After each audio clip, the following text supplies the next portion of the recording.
Okay, so I won't see all of you here, but I'll see some of you. Look at that I love mission logo, eh? Actually, I was saying to Joanne, it's like, it's hard work. I'm technically challenged. Thank you for putting that there. Looks great. It's from Joanne. It's from Joanne. No, it's from all of us. It's from all of you. That's true. Yes. Mm-hmm. Okay. So that's what we're doing today. What we call reinvention of work. And all this flashy stuff is new stuff that I learned as well, actually. I'm really proud of myself, even though people have been doing it forever. So I like this quote from Maya Angelou, talking about we cannot control the events that happen to us, but we can decide not to be reduced by them. So one of the things that I want to do is, I'm going to get out already, and I'm going to go to the, maybe I won't. Okay, so one of the things that happens is that, and Jerry will be familiar with this, we do this in cognitive behavioral therapy, is that when we look at a certain event or a situation, we think that that event affects how we feel. And by the same token, we then decide on a certain behavior that matches that. One of the things that's missing is between events or situation and our emotions.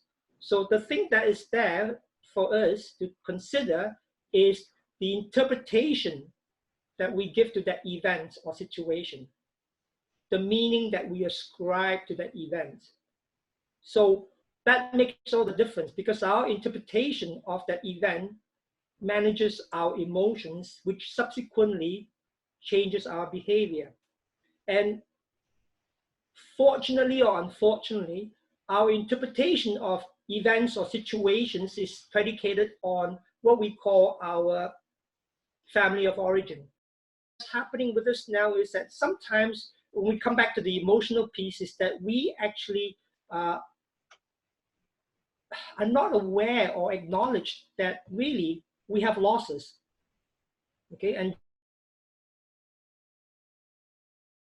in 1969, she had her 5 stages of loss. She was a psychiatrist, and if we look hard enough, we will find out that when all this stuff started happening, some of us will be in shock, obviously. All of us will be in shock. And we're telling ourselves, this can be happening. And we will do all sorts of stuff to avoid it. Is that ring a bell with anybody? Yes. Who is that? Sorry, I can't Kelly. see. Oh, hi. So how did that work for you? Well, you know, whether it's this particular episode, but certainly it all depends, like you were just saying, on who we are. So I am a single woman. Yeah. Been single for a long time. I'm an only child brought up by a single mother from the 60s. All right. So I am, soon as things go wrong that I'm not happy about, understand the denial right away. You know, yes. Yeah. So and hopefully it'll go away, natural. Right? It's natural. Yeah, and it'll go away and everything will come back to normal, right? Right. Yeah, and I'm sure some people are reset button. Like I totally feel personally like my wings have been clipped. That's how I say it right now. Right. In my personal life, my personal everything, this whole episode, what we're in right now, I feel like my wings have been totally clipped. Right, right. So part of this piece here, apart from refusing to accept the loss or minimizing or outright denying it, has to do with our cognitive distortions. So our cognitive distortions are our thinking errors, and there are, I like 20 of them actually. There are more than that, but some of them are out in left field. Distortions a little bit later, but that's the first stage. The second stage is anger. Okay, we get really, really angry. Like, why is this happening to me? So for us,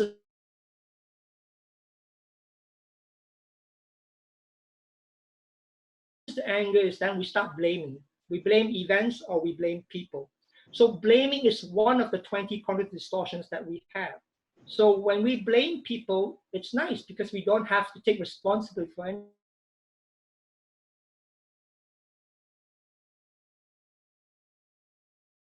Blaming the Chinese residents of Wuhan, which supposedly started it all. So that's the anger piece for us. The third one, we start bargaining. So bargaining is like trying to make a deal with the devil. You know, I will do anything to change this. So we may try to change or delay the laws, and we search for what we call instant solutions. Okay, so solutions is a tough one because solution means that it's very black and white and it will cure everything versus a resolution. A resolution is something that we can do to minimize or reduce the effects of the loss. I'm sure Jerry's totally familiar with all this, Jerry. Yeah, very much. And the next one is depression. So what's the point of going on? So we come to recognize the loss, and the key piece here, the key stage here is recognizing the loss. And we may isolate ourselves, we may cry, we may grieve, we may sob, but the grieving starts here at the depression state. And the last one, of course, is the acceptance piece. Okay, I know what happened and I can't change it. Now I need to cope. So based on what some of you were saying earlier is that we need to adapt. So that's the acceptance piece. Now, the key piece with this,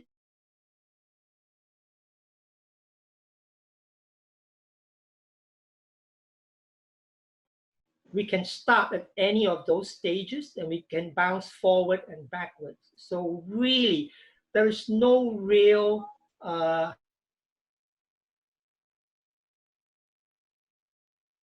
it's a bit like the grieving process. People say, well, how long do I need to grieve before I come out at the other end?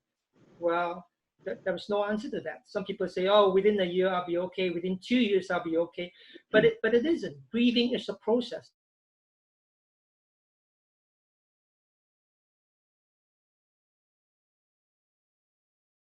I'm still grieving, but in a very, very different way. So the other piece of acceptance that I want to talk about is the whole idea that people might say, well, if I accept that, is that me giving in to the situation?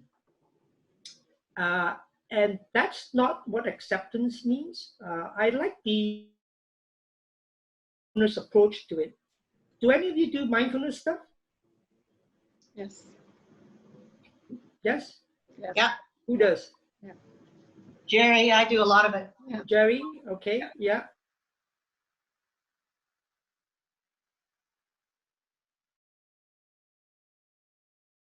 In the mindfulness literature, I like how they describe acceptance. Acceptance is essentially the acknowledgement that this is where I am at right now. Okay, we acknowledge that this is where I am at right now. So when we do that, it opens up options for change. The analogy to my running. So if I go for a long run, at some point in my run, my knee starts hurting. Now, if I resist that, I could say, look, this cannot be happening. I won't accept this because I've done nothing to mess up my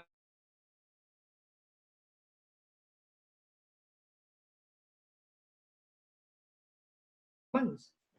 But if I accept that my knee is hurting, and again, in mindfulness literature, sometimes there is no why. And as social animals, in our search for meaning, we want to know why something happens. So if my knee hurts, my knee hurts. Forget why. So if I accept that my knee hurts, it opens up options. I have choices. And the choice I have is I can walk home, I can walk, run, I can shorten my distance, I can shorten my time, I can call my wife for a ride home. Actually, I can't. I don't bring my cell phone. So I can hitch a ride home. I have options. That's for me. That's what acceptance is. Question. Acceptance is a process of getting out of your own way. would you say? Oh, I like that. A process of getting out your own way. Yeah, I like that. Yeah. So the thing is with acceptance is that we understand the situation in a logical way, which is the left hemisphere of our brain, and we come to terms emotionally with it, which is the right hemisphere of our brain. Okay. Are folks familiar with left-right brain hemispheres? Mhm. Yes, yes, Yep. yes. So our left brain, which unfortunately most men are at, is the logical piece, the sequential, analytical.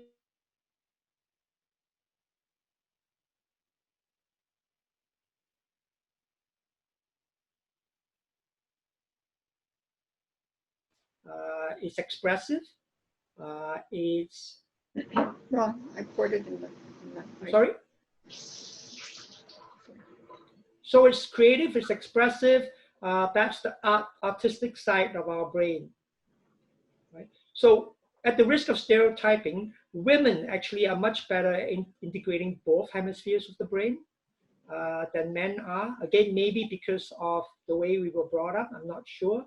And I think Joanne and Renessa have heard this from me before. I think women should rule the earth and not men because they'll make a much better job of it. Yes, and we've agreed with you every step of the way. 100%. Thank you.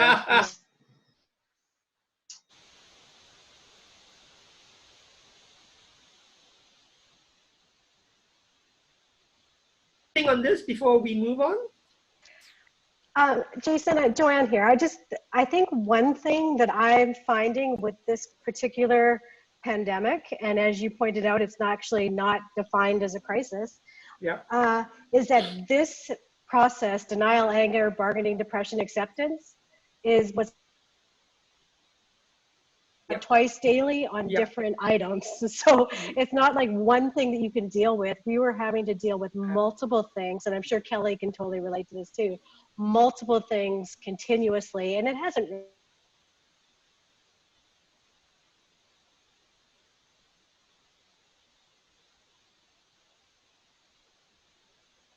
We are able, in a logical way, to see which stage we are at. It gives us a lot of, for want of a better word, control over what we do next. And it also actually enables us to deal with the emotional side that goes with it, because the emotional roller coaster is really a tough one to deal with, right? So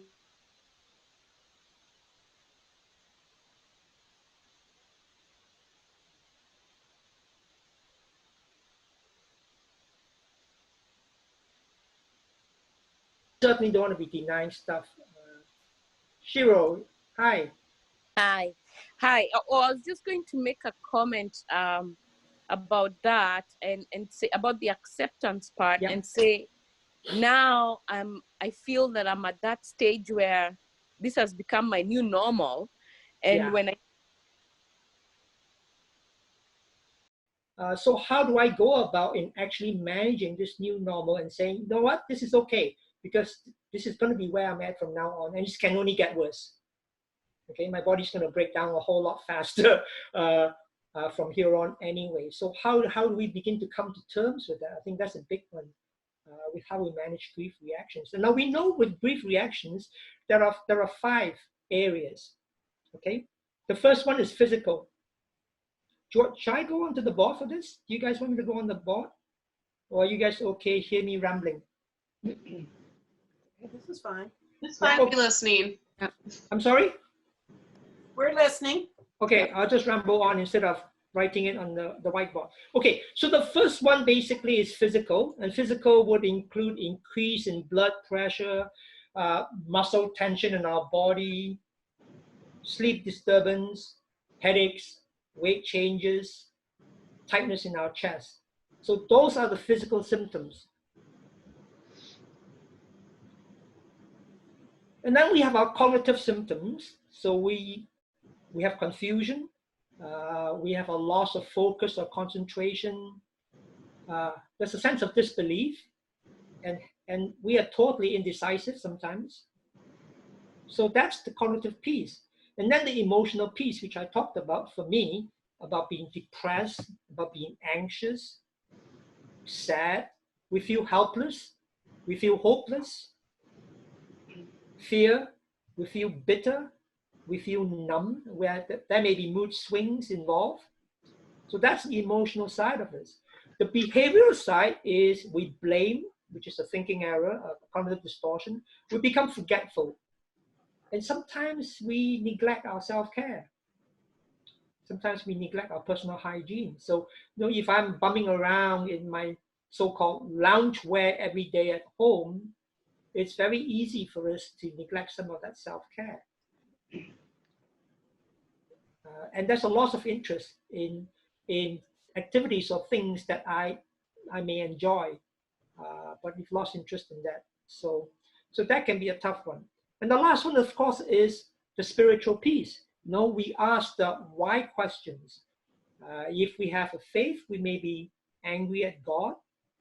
We may change our belief systems and our value systems. We somehow need to find some meaning in our loss.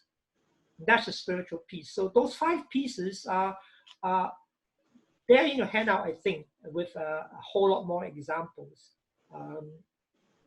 So that's the grief reactions piece. I'm just looking here, Renessa, it's 11 o'clock. Do people want a quick break yet?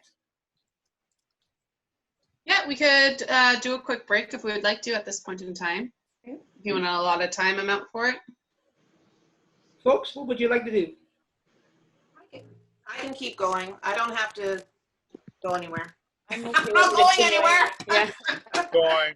Yeah, fine me to neither. continue. Yeah. Keep going. Keep going. I'm happy going. to see you. All right, so we'll keep going for a little bit, and Yeah. when you've had enough of me, you can call time. Does that sound Okay. good? Sounds All right. great. Yeah. Okay, so let's look at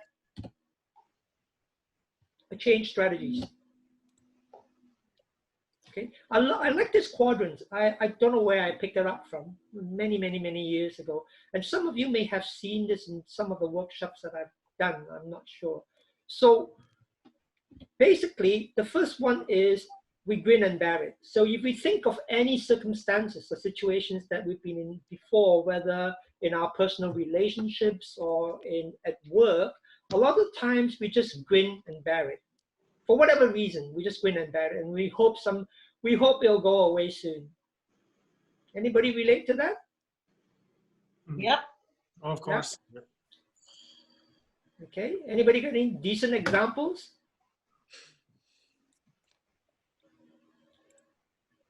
I'm going to pick on you.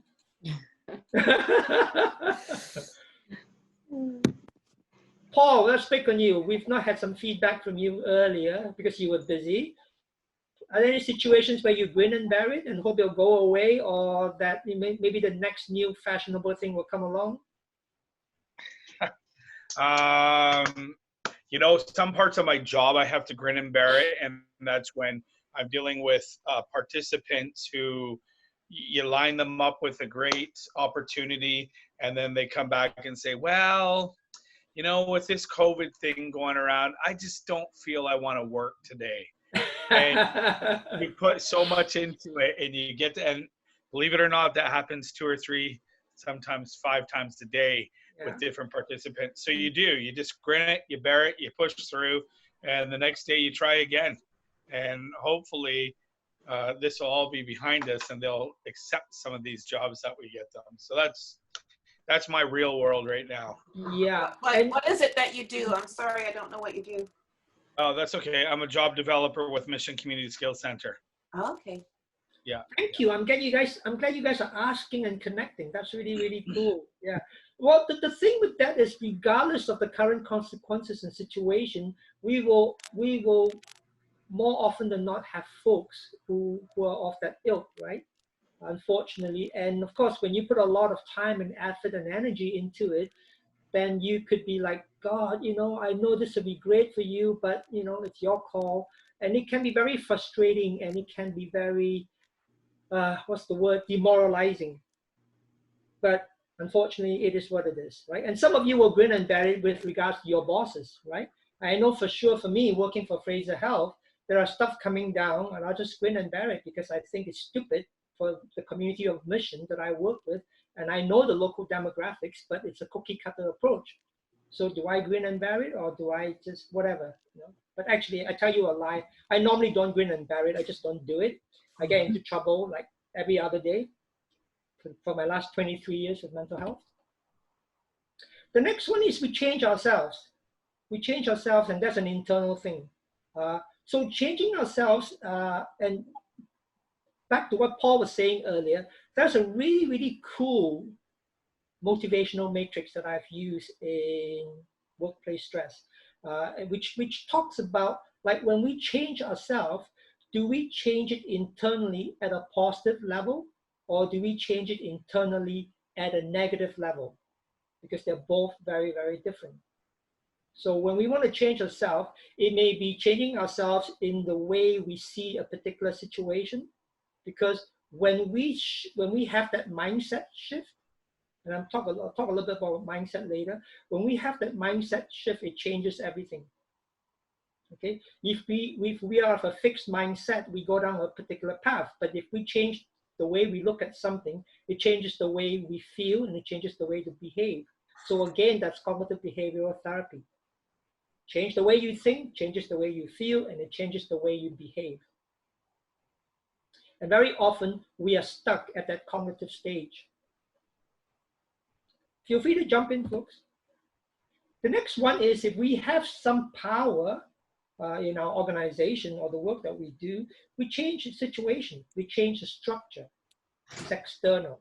So a good example is Jerry grabbing the bulls by the horn and changing her fee structure and changing the way that she's now working with clients. So that's a change in the structure. That's external.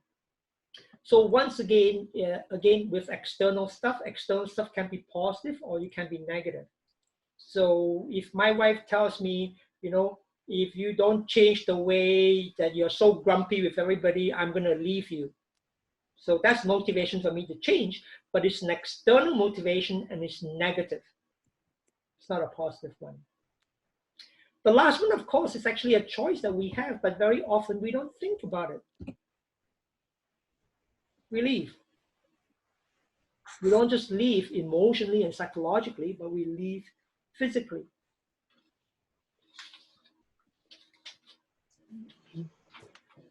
Questions, folks? Comments? Nope.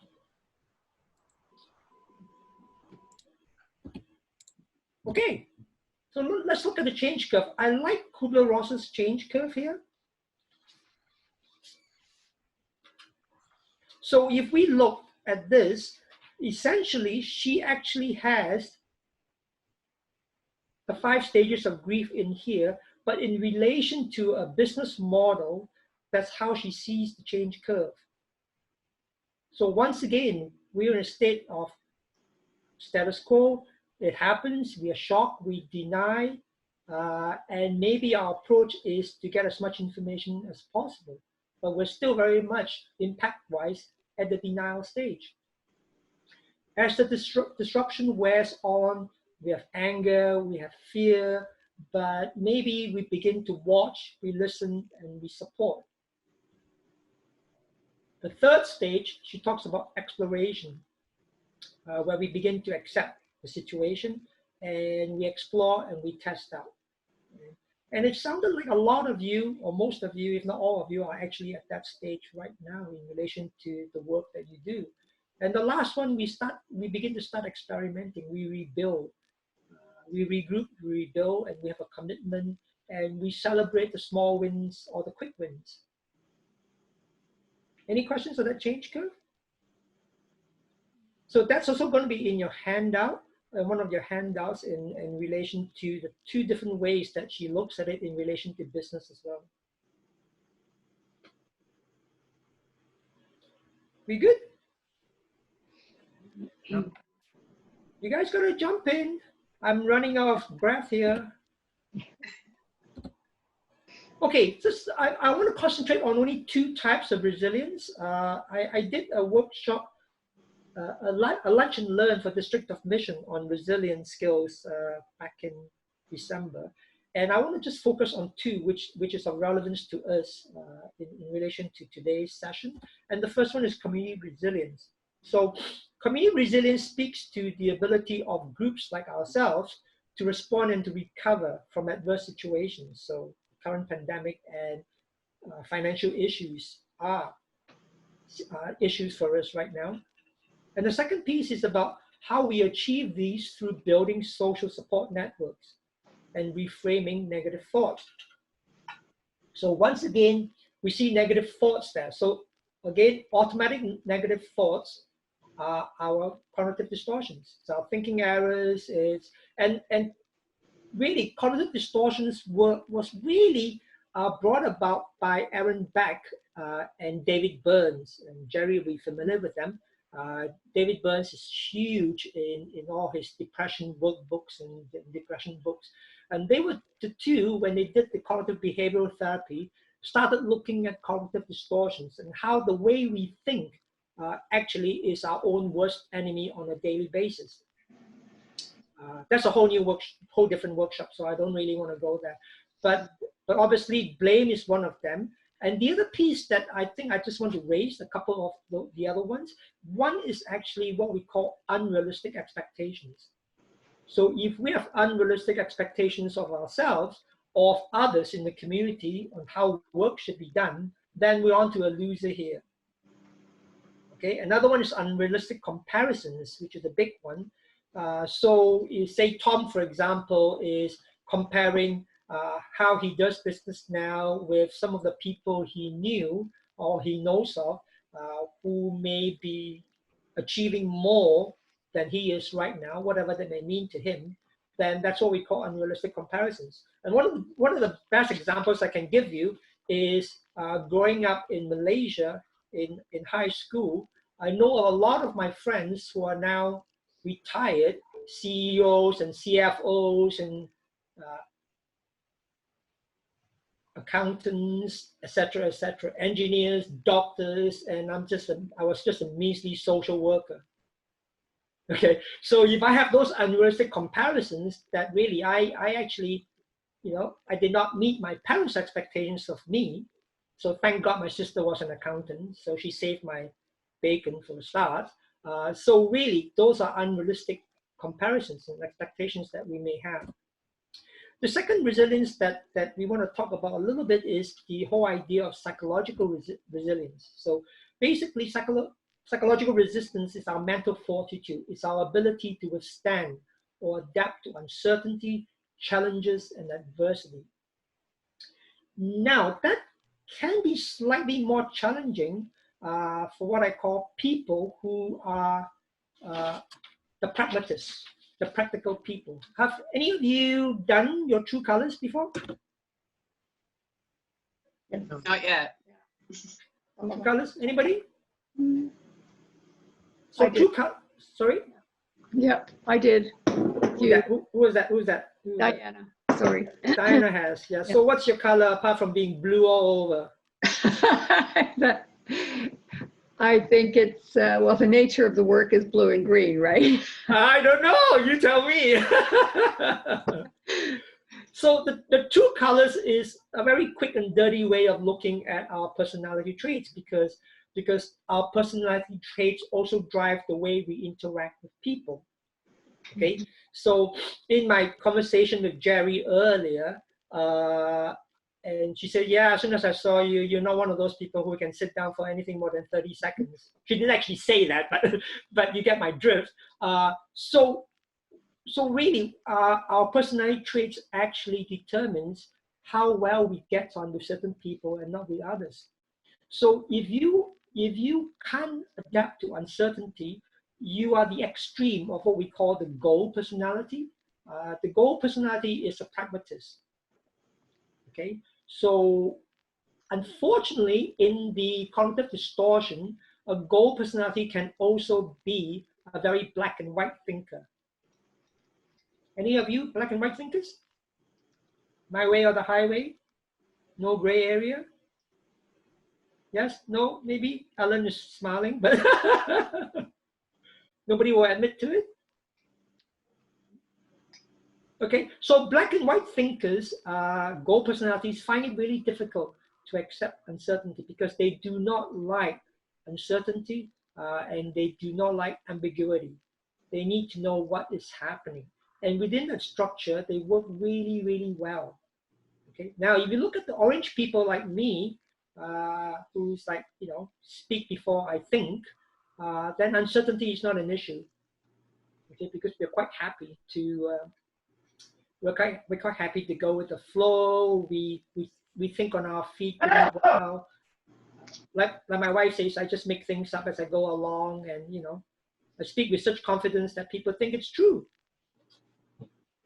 Okay, and then the blue people, which is partly, I would imagine Jerry, I would imagine Diana, in terms of who I know, is that the blue personalities are the compassionate people. They are good listeners. They're very compassionate, team players, empathetic, supportive, encouraging. Sometimes self-care may be a little bit neglected, but those are your blue folks. And then you have the green personalities, where people who look at the big picture. Okay, they can see the big picture really well. They're calm, cool, collected, very intellectual. Oh, I hear a bell. Somebody's lunch is ready. So that's to do with psychological resistance, and then again, the ability to remain calm and focused in the current crisis. So one of the things Joanne said earlier, Joanne and I had a conversation about the whole idea about crisis. And I said, well, we're not really in a crisis as such, because there are some elements that define a crisis. One that is sudden and unexpected, and of course this is. The second one, that a crisis is usually short-term, but this is not really a short-term thing. And it's very stressful for sure. And the third thing, that it requires a resolution now. Not a solution, but a resolution now. Okay, so an example I give in my workshops is that when we talk about a crisis, 10, 11 years ago, my sister calls me from Malaysia and says, my dad, and then later on, my mom is in ICU. There's a crisis. It's sudden, it's unexpected, it's stressful, and it needs a resolution now. So when I book my plane ticket, I get my passport, and I tell work I'm not coming in. I get on the plane, the crisis is over. There's no longer a crisis. So the language that we use is neither neutral nor judgment-free. The language that we use actually reflects our reality and has the capacity to create our reality. So we have to be mindful in terms of language that we use on ourselves as well, because, when I ask people how they are, they say, I'm in a crisis. Well, when you dig yourself that really, really deep hole, it's really hard to dig yourself out of it. So we got to shift back to the whole cognitive piece there. Anything else, folks, on that one?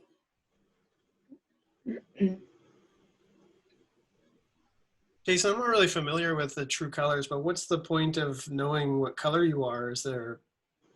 Yes, because when you know your colors, your character traits, you can actually adapt in how you relate to people.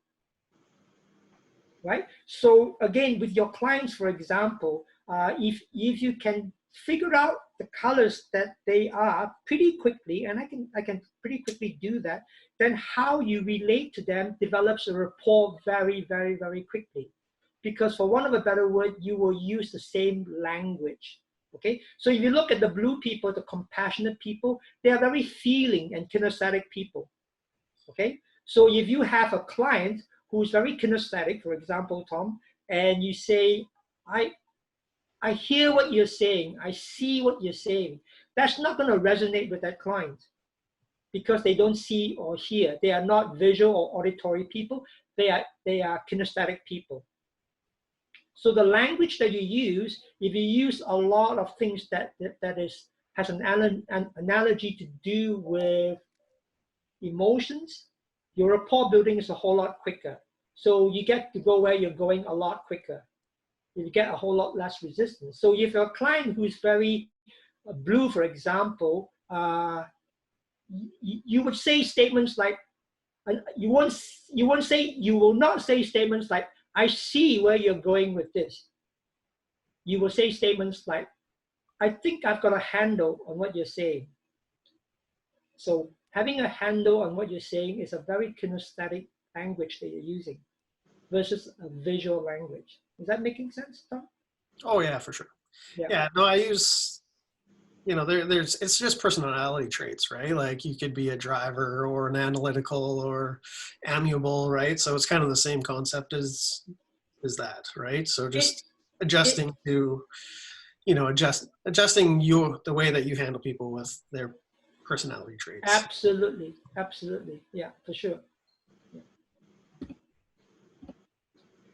Okay, I want to look a little bit at some of the resilience attributes, and I want to look at some of the skills in relation to business rather than some of the more personal ones, which I'll deal with in the next session. So the first one, again, we use the word crisis. So the first one is to avoid seeing a crisis as something that's insurmountable or permanent. That's a skill. Okay, any comments or observations on that one for you guys personally?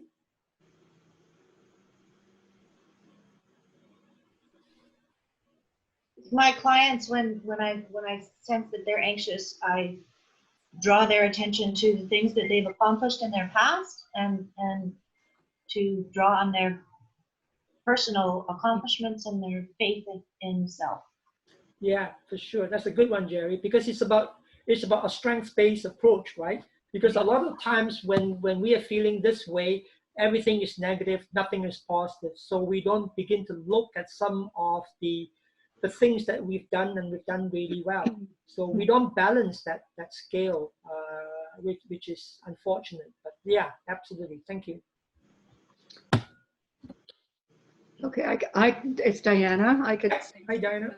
make a comment too about that, because I work with a predominantly seniors population, and seeing what their life experiences has been, of course, a learning experience for those of us working in the field as well, because they have had to go through so many of these things in many different ways, you know, from those who have been in the wars and those after and early on, those whose families were in the Depression.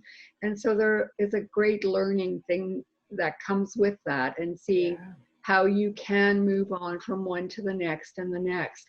And I think working in the field I do, that you know, we share and we move on from there as well. So it some ways it helps in situations like this. I totally agree, and I love working with your client group, because really they got so much resilience because they've actually been through it all. Yeah, it's amazing. It's yeah. amazing. Thank So you. that's just a comment I wanted to make. Yeah, no. What you're saying here is, yes, it's so important for this group that I work with too, but they do it different. You know, they've already been through many things and they're teaching us. Yeah. Those of us who are younger. Yeah. Talking about teaching us, did anybody see that English, he's 100 years old now this week, Captain Tom Moore? Yes. Isn't it wonderful? Sorry? Yes, I saw that one. Yeah, yeah. Wonderful. Anybody else saw that? Oh, yes. Yeah. Yeah. Yeah. So what's he at now? $27 million? He was going to raise £100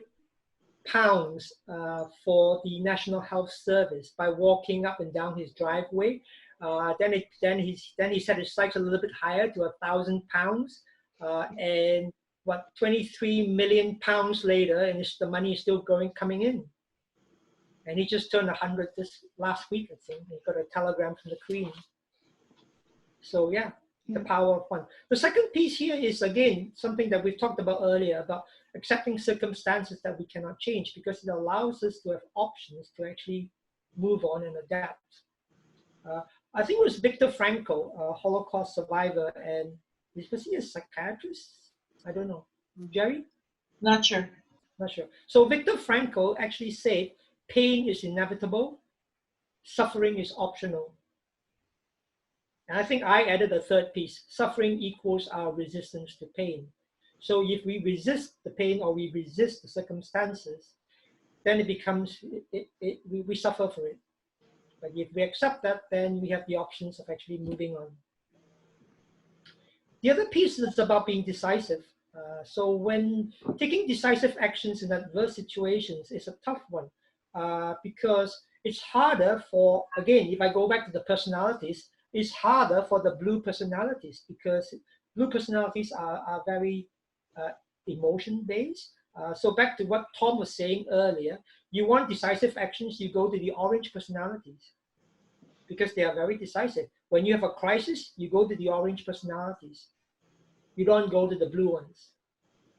Okay, so I often have this example where we say at the end of this session, I invite all of you to bungee jump off the Mission Bridge. Okay, so the blue personalities will usually say, I really don't know how I feel about this. The gold personalities will say, well, let's look at the practicalities. Is that rope going to be long enough so that I don't hit the side of the bridge? Is it going to be not short that I hit the ground or whatever? The practicalities. The green personalities will talk about the big picture, like what is all this in aid of, okay? But the orange ones was to say when, okay? So if you are in a crisis, go to the orange people. The fourth one is about keeping a long-term perspective, taking a much more macro view. And the green personalities will be very good at this because they can see the big picture. And we'll talk a little bit about long-term stuff in one of the books that I'll talk about later on. So it's not a short-term perspective that we're looking here. We're looking at a long-term perspective. So as you guys change the way you work, you will probably be saying, you know what, this is going to be going on for a while here. And I heard yesterday that in the UK, they're looking at some form of continued physical distancing till the end of the year. So we have to take a long-term perspective here. It's not a short-term thing. So what's it going to look like to us in the way we work now that we may need to adapt and we may need to change? Because one of the problems that sometimes we have is that we get a little bit helpless in terms of embracing change. And the last one is having an optimistic outlook. And that does not speak to positive psychology. That speaks more to how we look at something being dynamic rather than static. Okay, I'll talk a little bit more about growth mindset in one of the other books later on as well. Okay, you guys have been too quiet. Is there anybody who will make any comments, questions, or observations before we have a break? So that you guys can come back, recharge, and firing on all cylinders? I think, just looking at this from a business point of view, this is exactly, especially entrepreneurs, this is where they can shine because we always had to reinvent ourselves. Yes. And I remember the first time we applied to become a tour operation, a river tour operation, and Transport Canada sent us the binder of information we had to, and documents and courses and everything. It just sat on my desk and I stared at it because I was like, where to even start with this thing? And you just start and you pick through it. So, you know, the entrepreneur and the business in this, they've done it already. Like Jerry was saying, look back at what you've already accomplished. This is a regular blip in finance, in the world. We go up, we go down. It's a new challenge. Let's hit it head on. That's the way, you know, the entrepreneurial mind has to go at this. So that's kind of my little comment. Absolutely. Yeah. And when we start feeling incapacitated, that's when we're in trouble. Thank you, Joanne. Anybody else? Anything before we have a break?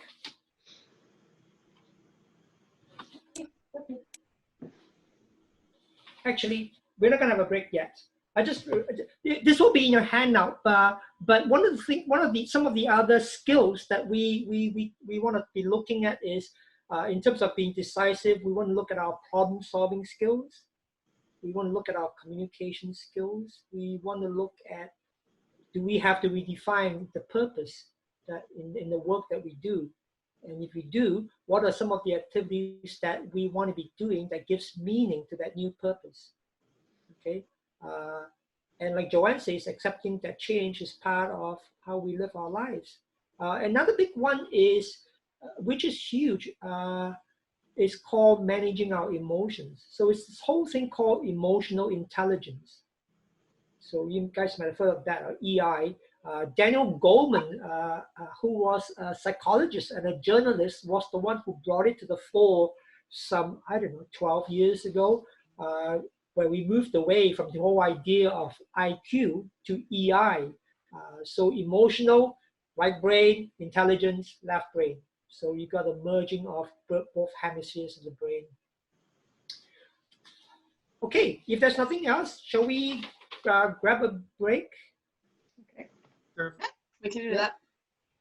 All right. So now some of you may be familiar with this. Are folks familiar with like the fact that physical activity is really huge, especially aerobic physical activity where your heart rate is elevated because it releases 8 neurochemicals in your brain? Yes, yes? Yes. Yeah? Can you tell me Yes. what those 8 neurochemicals are, Joanne?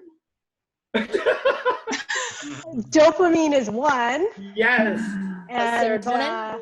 Serotonin, yes. Who said that? Oh, what else? Okay. Endorphins. Endorphins, who said that? Me. Yes. Woo, okay. Okay. Shall I go? Let me do a quick. Whoops.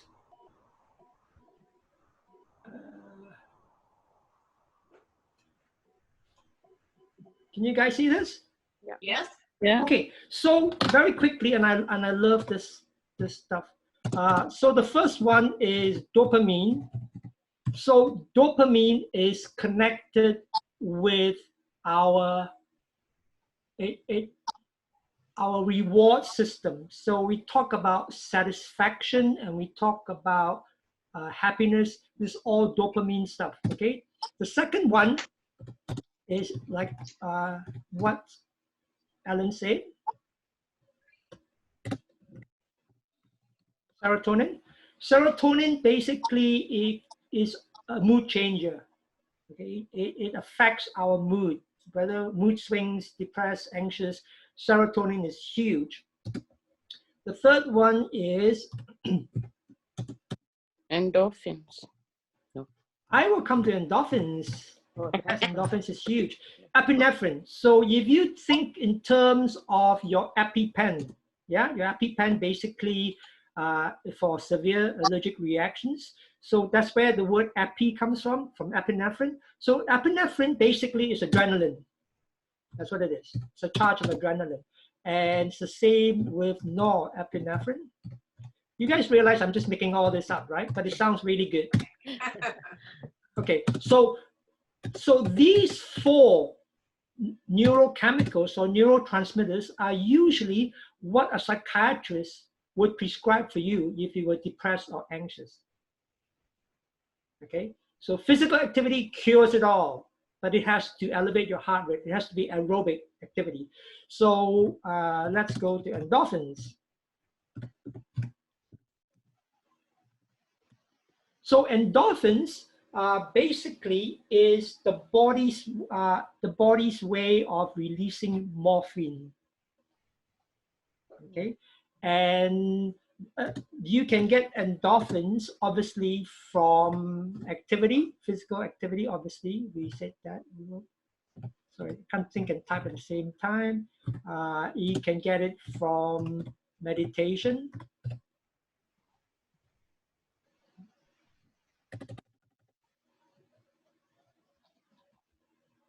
Sorry, bear with me.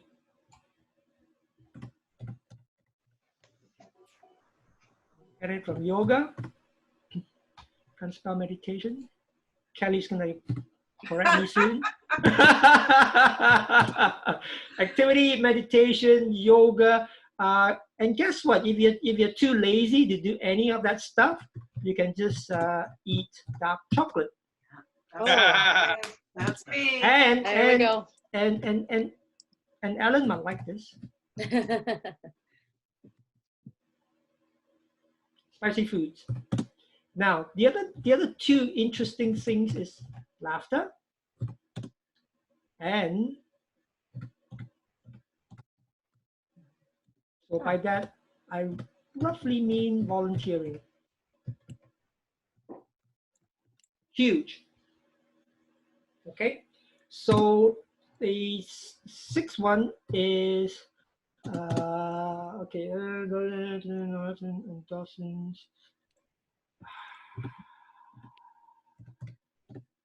You guys heard of this? Yes. What is it? I think that, don't they give it to you when you're having your baby? Who said that? Not quite. Not quite. Oxytocin is produced in childbirth. Yeah. It's produced when you are breastfeeding. And it's produced when you have an orgasm. Okay. Now, oxytocin is what has been referred as the affection hormone or love hormone. Okay. So it's to do with bonding. It's to do with trust. Huge. And then these two are great. I love these two.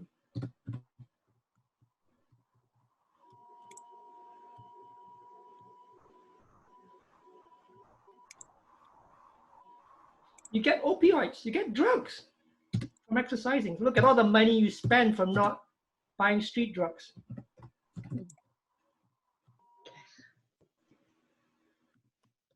Okay, so you get opioids and you get cannabis in your brain. So these are 8 neurochemicals that are actually released in our brain when we have physical activity that reaches an aerobic level, okay, where our heart rate is elevated. So it actually reduces and alleviates anxiety and depression. Huge. Don't need drugs. Don't need to go see a psychiatrist. Just exercise.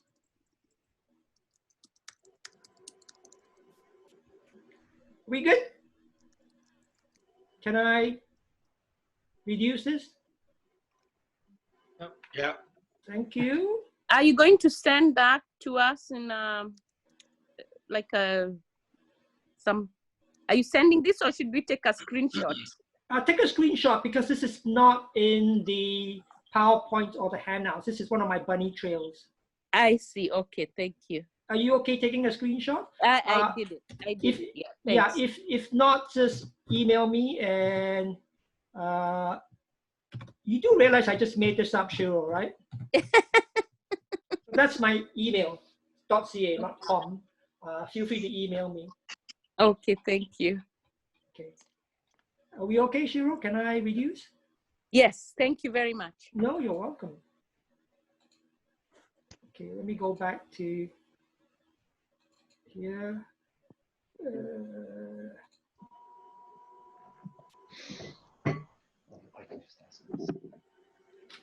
Okay, is there anybody else with resilience skills that we've not talked about? Or shall we move on? Yes. Okay, so let's talk about change. Change versus transition. They're two very different things.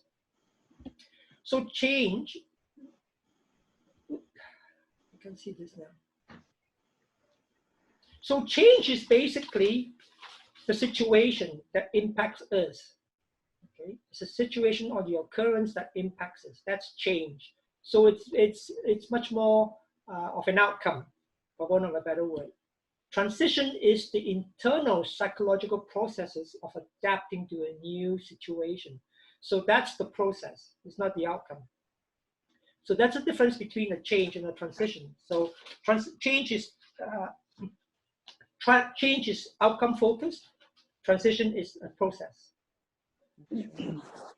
Questions, comments on that?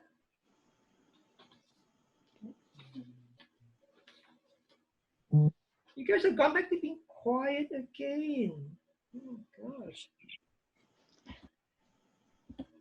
Okay, so this one here, I love these 3 transition stages, and it comes from William Bridges, B-R-I-D-G-E-S. William Bridges has his own change management company, and this is sometimes called the Bridges transition model. And I love this. So the first stage he talks about is accepting the ending. So what that means for him is we let go of the past, we certainly honor and grieve the ending, and we accept it. And then it enables us to move on to some strategies. It may include that we admit that the change has occurred. So we've gone past our denial and avoidance stage. And we actively seek out information from all relevant sources, which I'm sure you guys have been doing. Push this up here so that I can see this. And we take note of what has been lost and what has been gained. So some of the conversations we had earlier. So what's been beneficial? What's been some highlights? What's been some challenges? It's going to be different, and different is not right or wrong. It's just different. So for those of us who are pretty sort of value-based, so value speaks to what something that is right or wrong, and it's very limiting in that respect because it's a value system, it's fundamental to us, it's harder to change. But we look at it as from a belief system as to what's true or false, then it's easier for us to actually change our belief system rather than a value system. You good with that so far? Stage 2, it talks about living in a neutral zone. Okay. So this is the most uncomfortable stage. And we talked about some of the grief reactions earlier about being confused. You know, we're living with an ending that is clear, but we don't have a clear beginning. We don't know what that's going to look like in a new world. So this is where we start having, we need develop some clarity in our thought so that it translates into action. And so we can accept that uncertainty is an integral stage between an ending and a new beginning, but don't expect yourself to know everything. I think that's really important so that we're not too hard on ourselves that, you know, we have to go from 0 to 120 in 6 seconds. Setting short-term goals to move through uncertainty. What is needed to accomplish the goals? And we begin to identify opportunities. And a lot of you have done that already in our earlier conversations.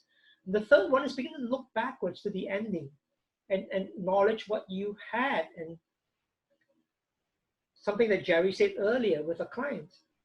Okay. And then if we acknowledge what we already had, that's a good base to begin to look forward to the beginning, the new beginning, and the possibilities that it could create, and connect to our values. Values is key, right? Our personal values is, a lot of the times we bring our personal values to work. That's who we are. And we don't have a different persona when we come to work. We may wear a different hat in terms of our role definition, but that's who we are. Okay, sorry. Anything from this slide I forgot to ask earlier?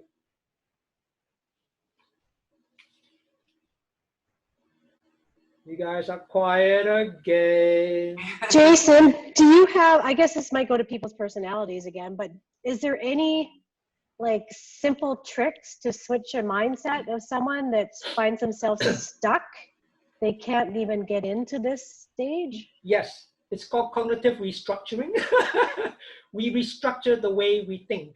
And a good way to do that is beginning to know which are our favorite cognitive distortions. We have favorites that we go to every single time. It's our default button, unfortunately. So what we need to do is to kill off that default button and begin to reset it. So cognitive distortions are huge. That's something I was going to do for Chamber later this year. I can't remember, but cognitive distortions are huge. It is huge. It's totally about restructuring the way we think,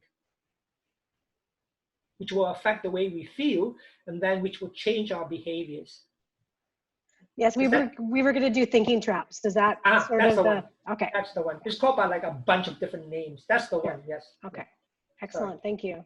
You're welcome. Anybody else? I have a comment. Yep. All of these things here, 1 to 4, it seems that the foundation of them all is to have optimism. And like, yes. you know, you've got to have optimism to do the last 5 words of each of these points. Yes. So that sometimes is the struggle, is maintaining a level to allow you to identify opportunities, possibilities, direction. Yes. So good point. And we talked about a positive outlook earlier in one of the resilience attributes and skills. So the question, Kelly, is how do we, what is it that we want to be doing to maintain and to build on optimism? How do we do that? That's right. No, that was a question. Oh, you're asking me? No, anybody. I know how I do it. What I was telling you before is I don't dwell on it. I try and just move on as quickly as possible, because it'll bring me down. I'm the one that's in control of whether I can handle the situation. No one's going to help me. So I need to make sure that I realize it, but not, try and move on or look for the direction or opportunity as quickly as possible. Yeah, but if we're not optimistic, how do we even begin to get to a point of looking for opportunities? I think we can make short-term achievable goals that can help us to see the bigger picture. Absolutely. So are you guys familiar with SMART? The SMART acronym? Yes? I love SMART. You love SMART. Okay. Janessa pulls that out. So Janessa, can you tell us about SMART? Oh, give her a chance. Yes. It's my time to shine. So it's really great in goal setting. So the acronyms do stand, and there's different variations, but is your goal specific? Is it attainable? Nope, I spelled SMART wrong. Is it specific? Is it measurable? So can you measure it? Is it attainable? Is it relevant to the actual situation? And then is it timely? So at what point in time are you actually going to have your little goal and then have a time mark of when you're going to have it accomplished? Nice, thank you. So a lot of the times when we start, was it Shiro who said short-term goals? Shiro, was it you? Yes, it was. Okay, so when we start talking about goals, one of the things I tell people in my workshops is the difference between a dream or a wish and a goal is a plan. And we have to work that plan. And that plan involves the SMART acronym. A lot of the times when we set goals, short-term or otherwise, we are not specific. So specificity is really, really key. As Janessa said, so it needs to be specific, simple. Okay, specific and simple. Like saying, I want to exercise more next week. So now that I learned about the 8 neurochemicals, especially the drugs, I'm going to exercise more next week. But what does that mean? That doesn't mean anything, because we cannot hold ourselves accountable if we make such generalized statements. So if we are being very specific, and I said, okay, I am going to the gym next week. That's specific. Well, what about the gym? Swimming pool? Is it the weight room? Is it a fitness session? So be specific. The second one is it measurable? So I'm going to go to the gym 3 times next week, 5 hours each day. Right. Okay, that's measurable. So is it achievable? Is it attainable? Do I have a gym membership? No. Where's the nearest gym to me? 20 miles away. Can I get there? No. So it has to be achievable. And then, as Janessa said, it has to be relevant. I use the word realistic. Is it realistic? So if I haven't been to the gym for 20 years and I want to go to the gym, to the weight room for 5 hours a day, 3 days a week, I'm going to kill myself. That's right. It's not realistic. So maybe I tone it down 2 days a week, 20 minutes each time. And then the last one is timely or time specific. So what that means is that how long do I go for? And what times do I go for? Do I go between 5 and 5:30 or 9 and 9:30? So when we have a SMART plan, it's totally achievable because we made ourselves so accountable to it. Not an airy-fairy, overgeneralized sort of short-term goal setting. So thank you, Janessa. I'm getting some feedback loop here. Is somebody on the phone or have another computer on or something brewing?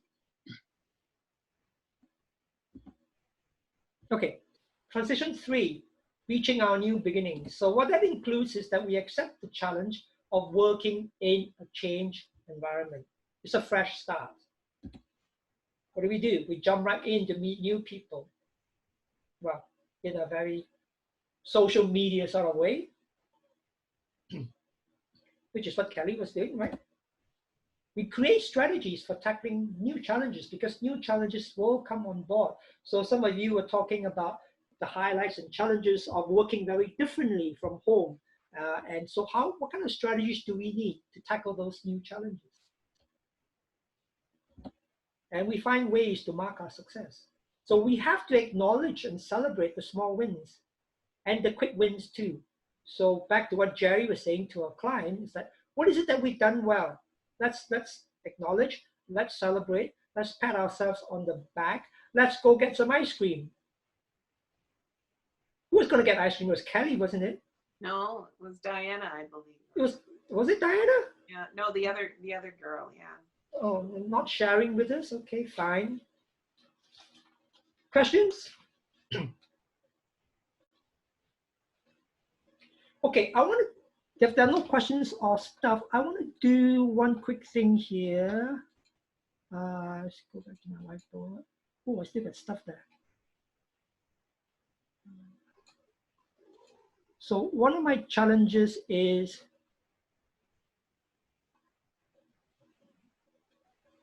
I'm not tech savvy. I've lost it. Okay, I want to quickly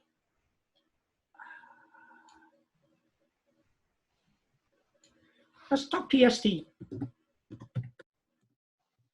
Psychosocial transitions. I like that one. So psychosocial transitions is, I like the definition too, and I think it's very helpful.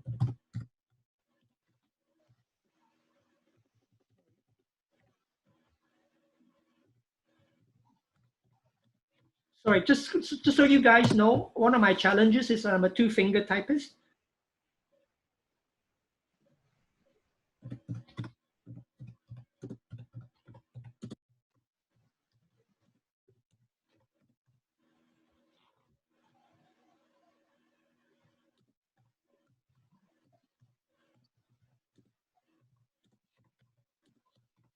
I think this describes our current situation really well.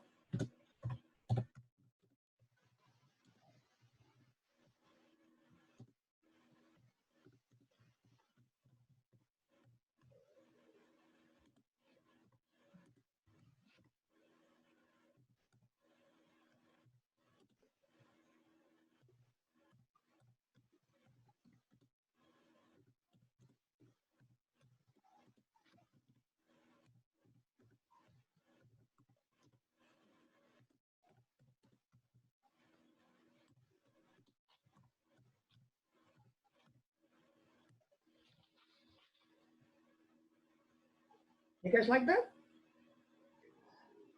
Yeah.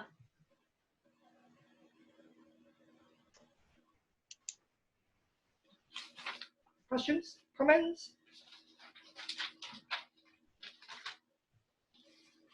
So it's a psychosocial transition. So again, we talk about the psychological piece. It's the process piece. It's the transition piece that we talk about, not the actual change itself. So in a way, that's what we are faced with. We have to have a major revision of our assumptions of the world as we know it, because it's no longer the same.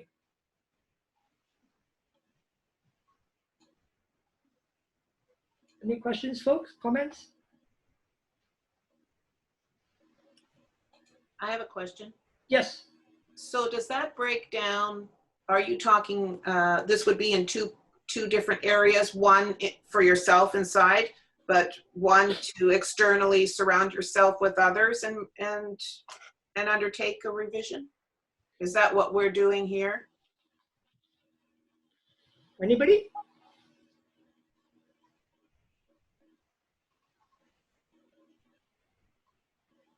I think it starts more internally with us, because as we change the way we see ourselves and our relationship with the world around us and the people around us, that in itself will actually change by design as well. Not by default, but by design. Anybody want to weigh in on this? Well, I'm wondering if it can be a focus or a root of anxiety for some. For some, yeah,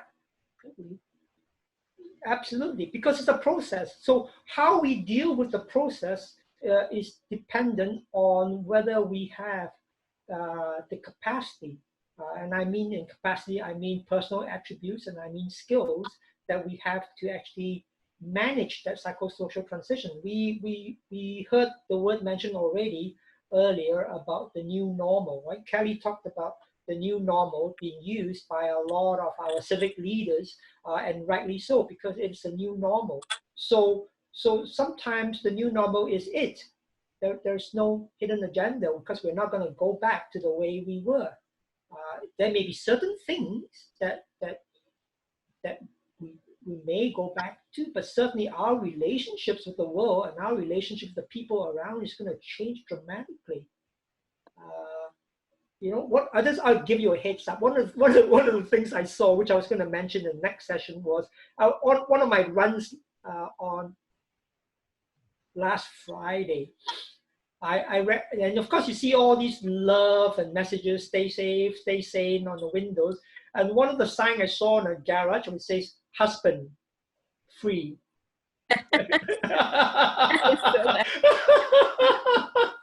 So I love that. I love that. You know, it was like again, you know, we have to relearn how we connect with people, and our relationships will change really drastically, for sure. Yeah. Uh-huh. Yeah, I think in what I do is I help parents deal with their children's anxiety and challenging behaviors. So I think that with this reset, because I see this as a reset, that children are going to come out of this less anxious than when they went into it. Yeah, personally. Yep. Because their parents are going to be around more, and yes, their kids are going to be. They're going to learn how to be dependent on each other, and children need to know they can be dependent on their parents. And a lot of their anxiety is drawn from the lack of knowing they can be dependent on their parents. Yeah. I think coming out of this, they're going to know that, and I think my business is going to go through the floor. But anyways, because I won't have very many clients. The other thing is, I think divorce is going to go up. Well, interesting you said that. So we talk about divorce will go up, or maybe there's going to be a baby boom. Mental health services will be more. Shiro is laughing. Mental health services would probably go up, right? And suicides may go up. Suicides and maybe even homicides may go up. For sure, absolutely. Divorce and baby boom. Yeah. Right, and we're starting to see a report on abuse. Is domestic abuse has gone up. That's gone up. And child abuse and deaths. So it is definitely a sad time, and at the same time there's lots of other positives, like Jerry just mentioned, with the relationships getting better. Mm-hmm. One of my son's girlfriends sent us this little poster that says, "I'm tired of looking after my mom's grandkids." Oh, that was precious. Yeah. But anyway. Oh, yeah. All right. Thank you guys for that. Okay. Melanie has to go. So did Paul. So did Ellen. Okay. So we've lost 3 people. Yeah. Okay. Paul, Ellen, and Melanie. Right. Okay. So let's go back here. Okay. So, has anybody heard of this book? No. I love this book. It came out this year. It's in our system, but unfortunately, if you look for it, it's not an e-book or audiobook, unfortunately, sorry. But if you look for it, it's labeled as the revisionist mindset. So I guess somebody, the librarian who sort of put it together, had either ideas looking at reinventionist mindset versus revisionist mindset. But it's a book that was written by Joe Jackman. So Joe Jackman is based out of Toronto, and he was the guy who co-founded Club Monaco. He also had a contract with Loblaw, Superstore's parent company, and he was the guy who designed the Joe Fresh line of clothes. So what Joe Jackman talks about in this book, which I love, was that we have always resisted change. We've always sat on our laurels. And what he's saying is that even at the height of our fame and profit margins, we should continually reinvent ourselves, but not just to embrace change, but continually reinvent ourselves. And he gives a lot of good examples at the bottom of the last paragraph. You will see some of the businesses that he has reinvented. They are new to me, certainly. They're all based in New York, I think some of them. But it's about how we begin to do that. And if we think back to Sears, we think back to Blockbuster, right? Sears was one, in a way, that it wasn't just about them sticking to their catalogs and saying, "Oh, this is tried and tested, so why should we reinvent ourselves?" But it was because Sears got a genius as a CEO. But unfortunately, I can't remember his name now, but what he did was that he divided Sears into different divisions, and he made those divisions compete with one another. So each of these divisions was subcontracting out, or outsourcing, as we call it now, to different companies outside. So they were not together in a sense that this is Sears, but they were all very different. If you think in terms of not a horizontal integration, but a vertical integration, all these silos, and really that's how Sears went under. So it's quite a good book, actually. If you guys are interested, it is in our library system, and it came out this year. Second one, and I love this book too. It also came out this year, again in our system, but it's not as an ebook or audiobook, and it's called The Passion Economy. And Adamson begins to talk about when we reinvent ourselves, maybe the way to go is not go big picture, but to actually be very, very specific and specialize in something that we are passionate about. So when it's something that we're passionate about, that it actually makes sense, and we can still do well in it. So I think one of the examples he gave was Elon Musk, right? The guy who took over Tesla and SpaceX. Elon Musk did not do a electric car based on it being a mass market. He developed an electric car for the rich. So that's how he targeted it. He did what we call in economics, he skimmed at the top. All the elite people who can pay big bucks for those kinds of cars. And now, of course, last year and this year, we're beginning to see those electric cars as compacts for the general public, even though it's still very, very expensive. So that's the passion economy, and I enjoy reading that as well. Now, this gives you an idea that I read a lot. I actually do not read a lot, but I only read stuff that I like. So this one here was published last year. Do people know Simon Sinek? He is a management theorist who wrote Leaders Eat Last, and I love that book. I can't remember when he did that book, a good few years ago.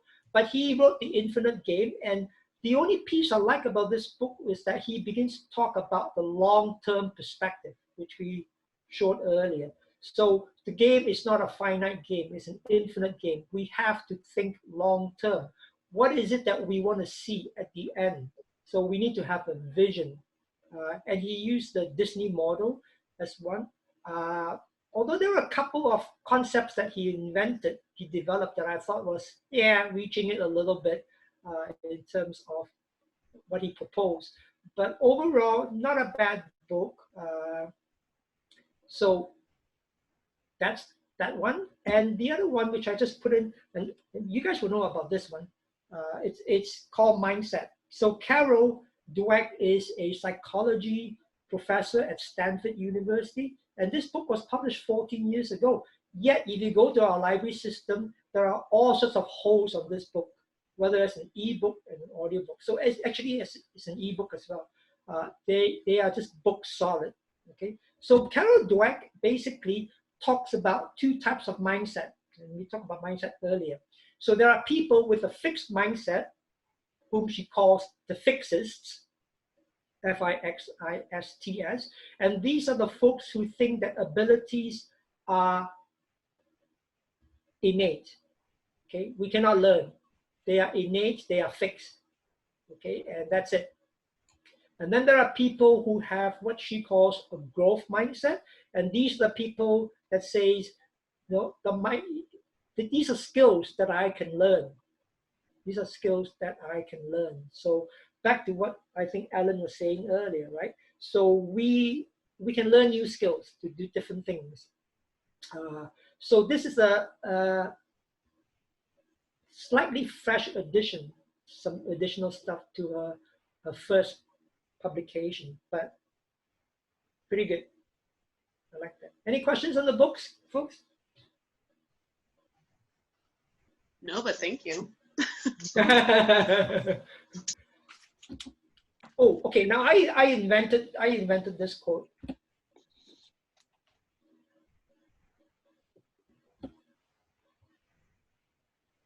I invented that.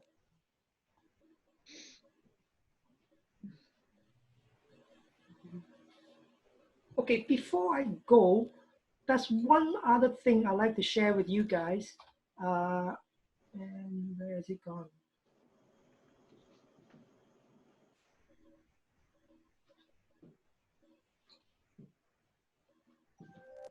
Okay, I love this. This is the conscious competence learning model. Been around for a long while. So I use the analogy of driving a car. So when we are small, we are at the unconscious stage, unconscious incompetence, because I don't know that I don't know how to drive a car. I don't know what I don't know. As I grow older, become a teenager, I am conscious that I can't drive a car. And then as I learn to drive a car, and I hopefully pass, I am conscious that I can drive a car, but I'm still very cautious. And I take a lot of precautions. I do all the things that I'm needed to do, checking my shoulders, mirrors, etc., etc. But as we get older, it becomes second nature. We go into the unconscious competence area where we can now drive while neglecting a lot of things. We get bad habits, but we just drive because it's unconscious competence. So for those of us who are used to driving a standard, same thing. We know when to shift gear. We don't have to think about it. And I like this model in relation to how we begin to redesign the way we work. So where are we in these stages in terms of a learning model? So you know, I am conscious that I'm totally technologically challenged. But I've learned a few things about the Zoom thing, so now I'm conscious about this. I doubt very much I'll get to the unconscious piece, but certainly I'm very conscious. I'm very cautious in how I deal with things. So I like this model, going from we don't know what we don't know to we know that we don't know. Then we find out, then now that we know, we proceed with care and caution. And then the last quadrant being that second nature. Unfortunately, sometimes we pick up bad habits and we cut corners. Cool. And I think we're done. Thank you. Well, thank you. Questions, comments, observations, folks? Yeah. I would comment a couple things. I think the people that invest their time into doing these kind of webinars and engage, taking the opportunities that are given from the I Love mission, they're already on that first step of realizing that they don't have to do it alone, and there's opportunities. So I say we pump our own tires. Everyone here that is taking part, you're step one. Way to go. Congratulations. My big takeaways from this is the new normal. We not only need to embrace change, but we need to reinvent ourselves. Exercise and eating chocolate is fantastic. And that every time I do a workshop with you, Jason, I enjoy you that much more. So thank you so much for coming out.